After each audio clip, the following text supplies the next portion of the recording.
Upcoming OTT movie release dates. First movie update 'Chari triple one'.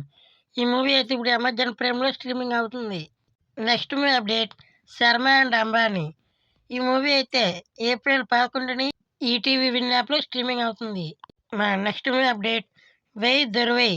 ఈ movie అయితే Amazon ప్రైమ్‌లో April 12ని streaming అవుతుంది.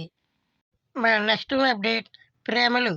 ఈ movie అయితే ఏప్రిల్ 12ని డిస్నీ ప్లస్ హాట్‌స్టార్‌లో స్ట్రీమింగ్ అవుతుంది. మన next movie update 'Kajal Karthika'. ఇందులో కాజల్ నటించింది. ఈ మూవీ అయితే ఏప్రిల్ 9ని ఆహాలో స్ట్రీమింగ్ అవుతుంది. మన నెక్స్ట్ మూవీ అప్డేట్ 'విశ్వక్సేన్' నటించిన 'గామి'. ఈ మూవీ అయితే ఏప్రిల్ 12ని జీ5లో స్ట్రీమింగ్ అవుతుంది. మన నెక్స్ట్ మూవీ అప్డేట్ 'శివకార్తికేయన్' నటించిన 'ఐలాండ్'. ఈ మూవీ అయితే ఓటీటీలోకి ఏప్రిల్ 19న వస్తుంది సన్నెక్స్‌లో. మన నెక్స్ట్ మూవీ అప్డేట్ 'ఆర్టికల్ 317'. ఈ మూవీ అయితే ఏప్రిల్ 19ని జియో సినిమాలో స్ట్రీమింగ్ అవుతుంది. ఈ వీడియోకి లైక్ చేయండి, సబ్స్క్రైబ్ చేసుకోండి.